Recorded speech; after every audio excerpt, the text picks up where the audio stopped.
누가복음 1장 1절에서 7절 말씀을 통해서 세례 요한의 부모라는 제목으로 하나님 말씀을 함께 나누겠습니다. 자, 우리가 고린도 전서와 고린도 후서를 긴 시간 동안 살펴보고 말씀을 이제 저번 주로 해서 고린도 후서 말씀을 마치게 되었습니다. 제가 말씀의 단락을 마치면서 하나님 앞에 늘 기도하는 제목이 있습니다. 뭘까요? 하나님, 이제 여기 끝났네요. 그럼 어디를 또 하나님 살펴보면서 함께 은혜를 나눌까요? 기도하죠. 그래서 성령의 조명을 구합니다. 그래서 성령께서 마음을 주시는 곳을 하나님이 이 말씀을 전하라고 마음을 주시는구나. 그래서 이 본문을 이제 선택을 하는 거. 제가 주일날 말씀을 전할 때도 늘 그런 방식으로 하지만 이제 우리가 수요 예배는 기도하면서 예수님에 관해서 좀 우리가 더 깊이 알면 좋겠다. 그래서 교회의 주인이 바로 예수님이시고 우리가 구원은 어떻게 얻습니까? 예수님을 알므로 구원을 얻는 거잖아요.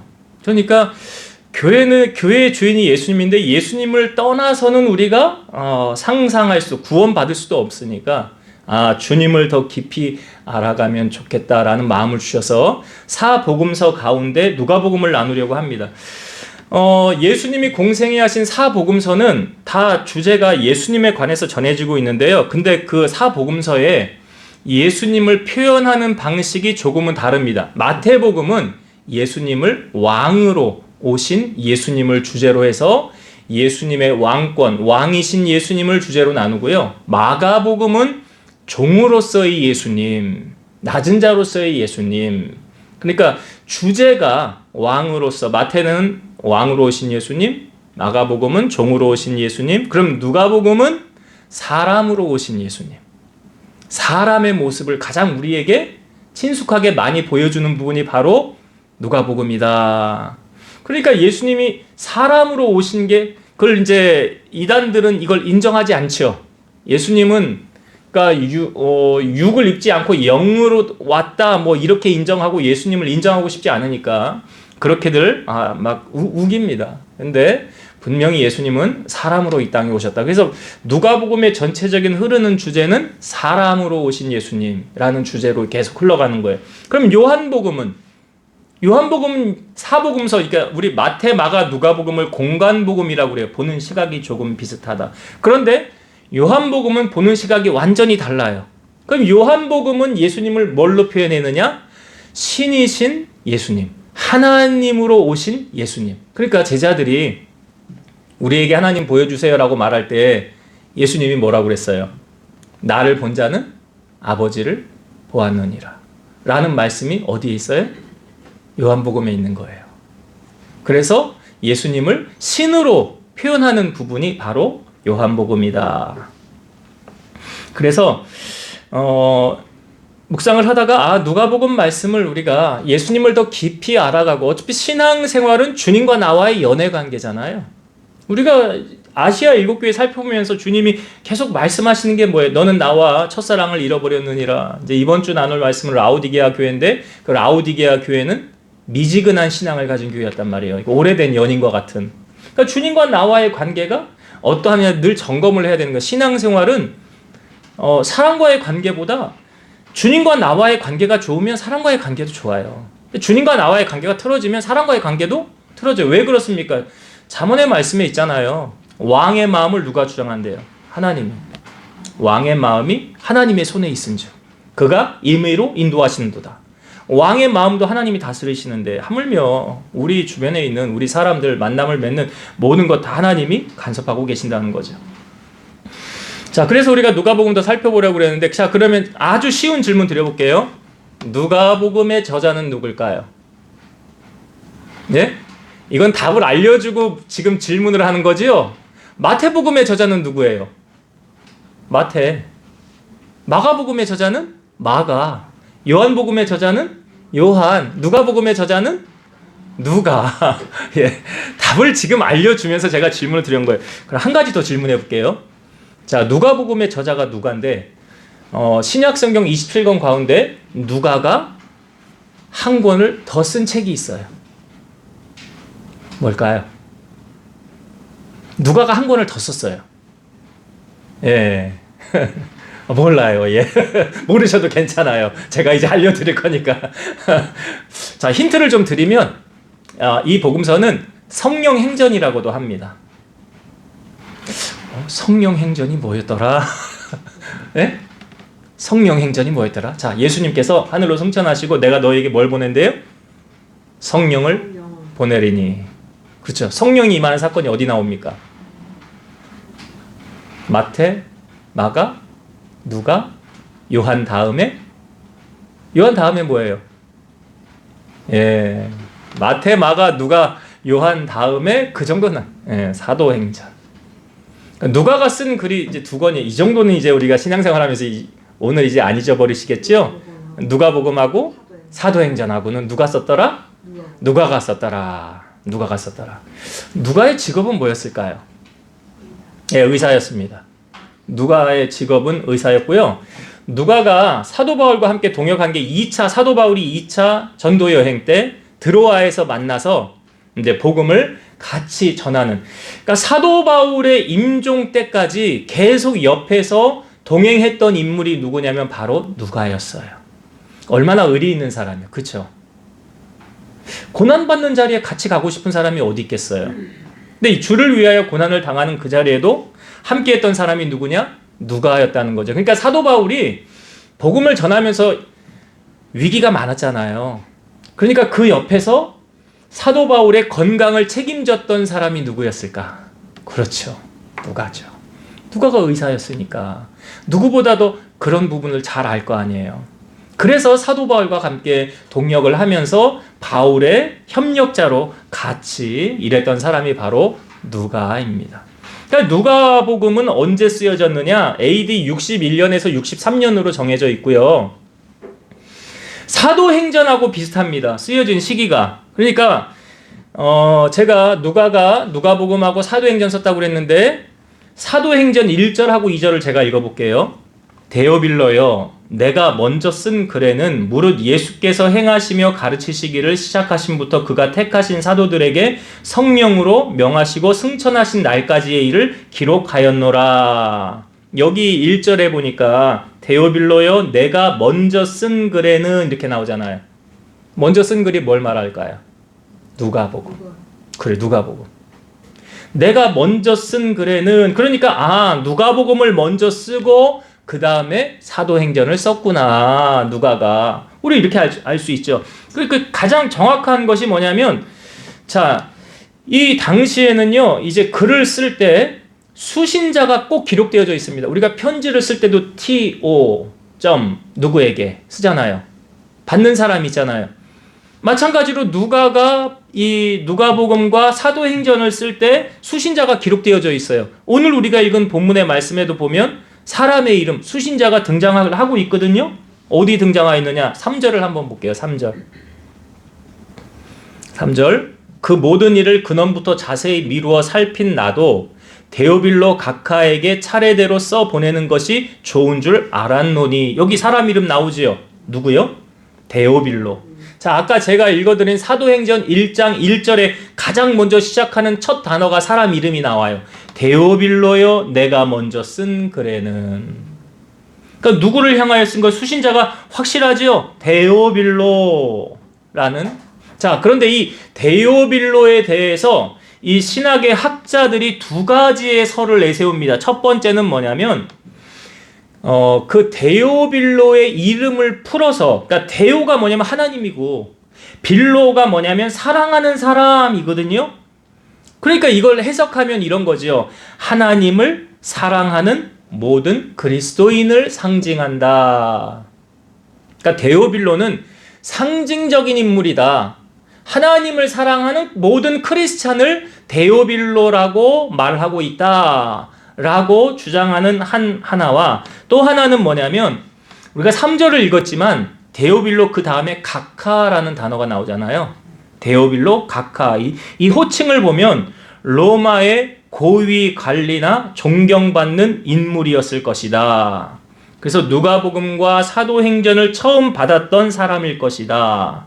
예수님에 대해 더 알고 싶어 했던 로마 시대의 고위 인사였을 것이다. 정확한 거는 몰라요. 이 두 가지 설이 있는 거예요.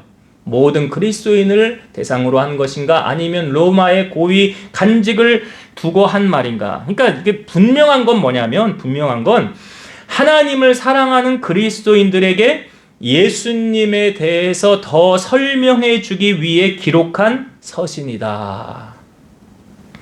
여러분, 성경의 기록 목적이 무엇입니까? 우리로 하여금 구원 얻는 방법을 어디서 알려줘요? 성경에서.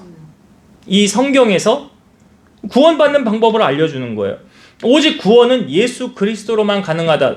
너에게 구원을 주신 다른 이름이 없다고 그러잖아요. 요한복음 20장 31절, 오직 이것을, 성경을 기록함은 너희로 예수께서 하나님의 아들 그리스도이심을 믿게 하려 하며 또 너희로 믿고 그 이름을 힘입어 생명을 얻게 하려 함이라. 그러니까 성경의 기록 목적, 우리로 하여금 생명을 얻게 한다는 이 말은 뭐예요? 구원 얻게 하려는 거예요. 이걸 어디서 가르쳐 줍니까? 성경에서 가르쳐 주는 거예요. 자, 그런데 오늘 우리가 이건 본문의 말씀에 보면 예수님을 소개하는 글이라고 썼는데 가장 먼저 소개하는 사람이 예수님이 아니에요. 예수님을 소개하고 있지 않아요.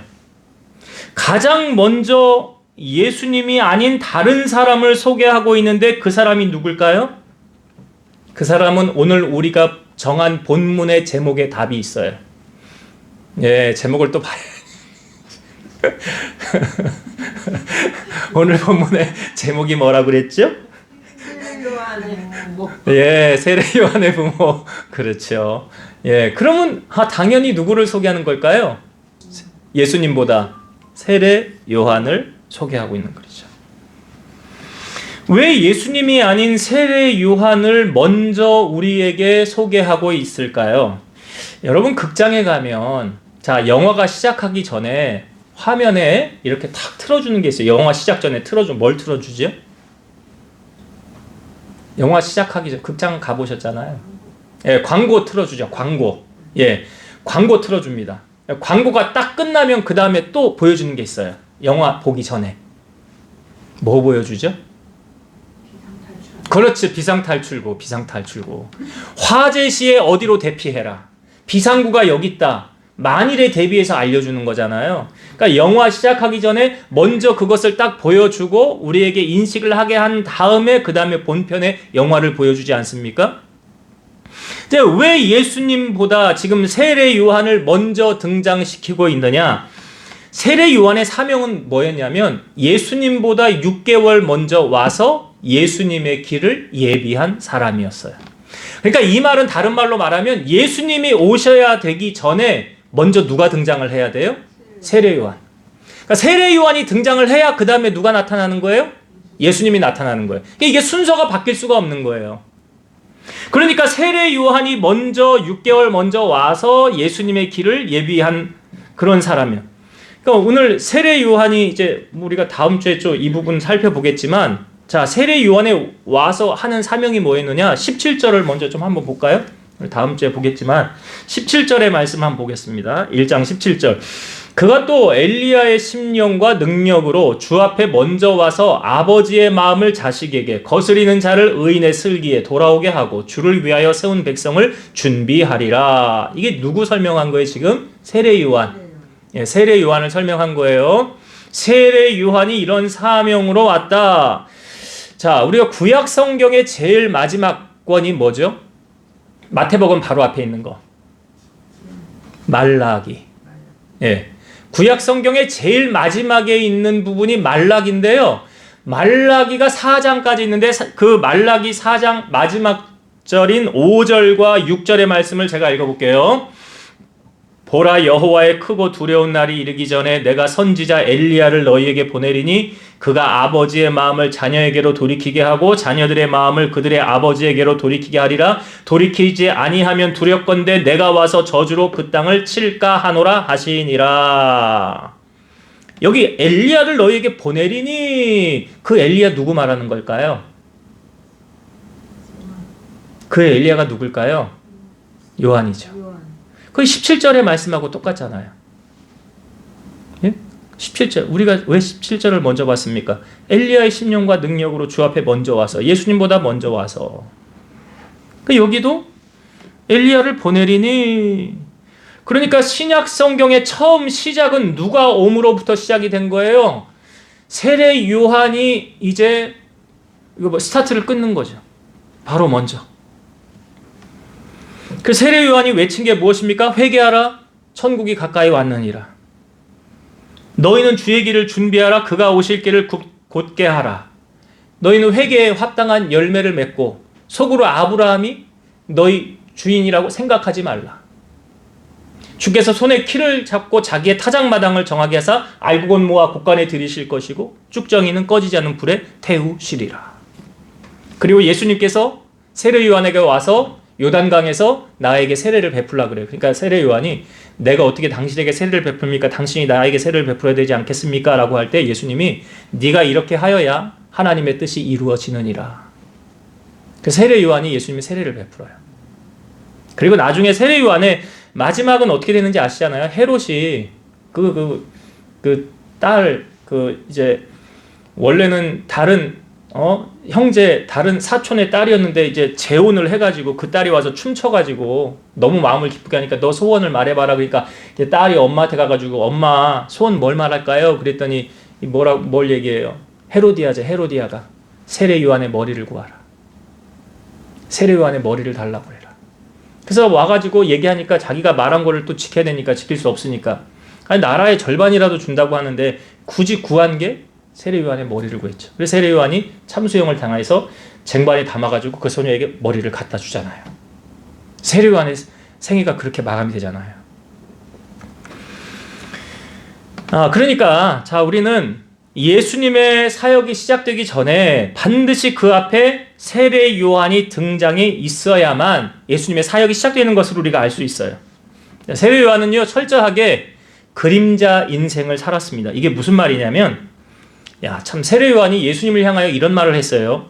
그는 흥하여야 하겠고 나는 쇠하여야 하리라. 그는 누구예요? 예수님. 예수님은 흥하여야 하겠고 나는 쇠하여야 하리라. 자기를 비워 종의 형체를 가지신 예수님의 마음을 세례 요한은 품고 있었다는 겁니다. 사람들은 자기를 드러내는 것을 좋아하고 높은 자리 좋아하고 감투 좋아하고 사원, 과장, 부장보다 이사, 대표 소리 듣는 걸 좋아하지 않습니까? 그렇잖아요, 사람들이. 그러나 세례 요한은 철저히 자신을 드러내지 않고 오직 예수님을 드러내며 높이기를 원했다는 거예요. 우리는 어떤지 우리 자신을 좀 살펴보길 원하는데요. 로마서 14장 8절 우리가 살아도 주를 위하여 살고 죽어도 주를 위하여 죽나니 그러므로 사나 죽으나 우리가 주의 것이로다. 내가 주님 때문에 살고 주님 때문에 죽는다고 한다면 나를 드러내는 것이 아니라 누구를 드러내야 돼요? 예수님을 드러내야 되는 거예요. 고린도전서 10장 31절 그런즉 너희가 먹든지 마시든지 무엇을 하든지 다 하나님의 영광을 위하여 하라. 나를 위한 것 말고. 누구 영광이요? 주님 영광. 그래서 사도 바울은 사도행전에 보면 전도 여행을 하면서 나의 달려갈 길과 주 예수께 받은 사명 곧 하나님의 은혜의 복음을 증거하는 일을 마치려 하면은 나의 생명을 조금도 귀한 것으로 여기지 아니하노라. 우리의 모습은 낮추고 감추어져서 예수님만 드러내며 예수님만을 높이는 삶. 이것이 주님이 기뻐하는 삶이 아닐까. 바로 그 삶을 누가 살았을까요? 세례 요한. 오늘 우리도 이러한 모습을 갖추어서 나는 그림자 같은 인생, 나를 드러내지 않고 주님만을 높이는 여러분 삶 되시기를 주의 이름으로 축원드립니다. 자, 사가랴와 엘리사벳, 세례 요한의 부모님입니다. 5절부터 이제 등장을 하는데요. 자, 여러분 사람의 평가하고 하나님의 평가가 같을 수도 있지만 다를 수도 있죠. 어느 평가가 더 정확할까요? 예, 하나님의 평가가 정확합니다. 왜 사람의 평가는 정확하지 않을까요? 주관적일 수 있기 때문에 그렇습니다. 나한테 잘하는 사람은 착한 사람이요. 나한테 못하는 사람은 나쁜 사람이요. 이게 주관적인 거잖아요. 그런데 하나님의 평가는요. 그렇게 보면 하나님의 입장에서도 하나님도 하나님의 입장에서 주관적으로 할 수 있지만 하나님은 공의의 하나님이시기 때문에 객관적으로 사람을 평가하십니다. 그렇죠? 예, 그러니까 하나님의 평가가 가장 정확하다는 걸 제가 말씀드리는 거예요. 자, 사가랴와 엘리사벳을 어떻게 평가하고 있습니까? 6절의 말씀을 한번 보겠습니다. 이 두 사람이, 사가랴와 엘리사벳이 하나님 앞에 의인이니 주의 모든 계명과 규례대로 흠이 없이 행하더라. 자, 이거 누가 이렇게 평가하고 있어요, 지금? 하나님이요. 하나님 평가한 거예요. 사가랴와 엘리사벳은 의인이고 또 주의 모든 계명과 규례대로 흠이 없이 행하더라. 이게 이런 거죠. 믿음의 삶을 살았구나. 삶과, 그러니까 행동과 말의 믿음의 삶을 살았구나. 그러니까 하나님이 인정한 믿음의 소유자였다는 거예요, 사가랴 엘리사벳이. 자, 그렇다고 한다면 여러분, 하나님께서 우리도 하나님이 평가하지 않으실까요? 그때 여러분은 어떠한 평가를 받으리라 생각하고 계십니까? 우리 평가 당할 거잖아요, 하나님께로부터. 근데 이게 공개석상에서 사람들 앞에서 하나님 이렇게 평가하면 나중에 주님 앞에 섰을 때는 물론 공개석상에서의 평가가 되겠죠. 사람들 딱 줄 서 있는데, 그죠? 야, 그때 너는 나를 위해서 참 헌신하고 수고하고 애썼다. 축하한다. 상급 받아라. 야, 금멸유관 받아라. 야, 너는 나를 위해 한 게 뭐가 있냐? 내가 보니까 나를 위해서는 열심히 한 게 없어. 너는 너를 위해서 열심히 했지. 너는 상급이 없느니라. 그래도 너는 내가 구원은 받게 해주마. 아무튼 우리가 나중에 하나님 앞에 서면 분명히 이런 사가랴와 엘리사벳처럼 평가를 분명히 받을 것이다. 평가를. 자, 그런데 여러분, 사가랴와 엘리사벳이 정말 하나님 보시기에 칭찬받는 삶을 살았잖아요. 하나님이 인정하는 거 아닙니까? 자, 그렇게 하나님을 잘 섬기면, 자, 복을 받을까요? 복을 받지 못할까요? 예? 예, 복을 받아야 되겠죠. 예, 복을 받아야 되겠죠. 그게 정답이겠죠. 근데 7절을 한번 봅시다. 엘리사벳이 잉태를 못함으로 그들에게 자식이 없고 두 사람의 나이가 많더라. 자, 엘리사벳이 나이가 많은데 자식이 없었어요. 여러분, 이게 그냥 단순히 자녀가 없다는 게 아니에요. 이게 뭘 말하냐면, 당시 여자가 아이를 못 낳았다? 그럼 사람들은 어떤 시선으로 보는지 아세요? 저 사람 하나님 앞에 저주받았네. 저주받았군. 여러분, 다윗이 그 법궤를 옮기고 집에 갔을 때 미갈이요, 아이고 오늘 왕이 얼마나 채통머리가 없으신지, 바지끄랭이 내려가는 것도 모르고 그렇게 창피한 줄도 모르고 그렇게 합니까? 그때 다윗이 뭐라고 그래요? 나 그거 하나님 앞에서 한 거지. 하나님 앞에서 한 거지. 그리고 났는데 미갈의 태의 문을 하나님이 닫으셨잖아요. 자녀를 못 낳았잖아요. 이렇게 적용해봐요. 그러면 야, 사가랴와 엘리사벳 뭘 하나님 앞에 잘못한 거 있구만. 왜 자녀를 못 낳았어? 하나님 앞에 뭔가 걸리는 게 있으니까 자녀를 못 낳지. 하나님이 안 줬지. 우리가 하나님께 복을 받기 위해서 신앙생활을 하는 것이 맞을까요? 틀릴까요? 어떻게 생각하세요? 하나님께 내가 복을 받기 위해서 신앙생활을 한다. 자, 욥이라는 사람이 있었죠. 고난당한 자의 대명사 욥이요. 자, 욥이 하루는요 하나님과 사탄하고 대화를 합니다. 사탄이 너 어디 갔다 왔냐? 땅을 두루 돌아다녀왔습니다. 그래? 그러면 너 내 종 욥을 봤지? 욥처럼 정직하고 순전하며 나를 경외하는 자가 세상에 또 없더라. 칭찬하니까 사탄이 뭐라고 그래요? 이거 하나님 복 줘서 그런 거잖아요. 욥이 괜히 하나님 섬기겠습니까? 하나님이 그냥 재산을 너무 많이 줘서, 물질의 축복을 너무 많이 줘서 욥이 지금 하나님 섬기는 거 아닙니까? 그러니까 하나님 뭐라고 그러냐면, 야, 그래? 그러면 욥의 생명은 건드리지 말고 네가 내려가서 네 마음대로 한번 해봐라. 자, 사탄이 내려갑니다. 욥에게 있던 재산이 하루아침에 다 날아가요. 강도 맞고 불타고, 뿐만 아니라 자녀가 10명 있었는데 장남 집에서 잔치하고 있다가 집에 기둥이 쓰러져가지고 기둥이 쓰러져서 지붕이 무너지는 바람에 10명이 그 자리에서 다 죽었어요. 그때 욥이 어떻게 했습니까? 주신 자도 여호와시요 취하신 자도 여호와시오니 여호와의 이름이 영광을 받으소서.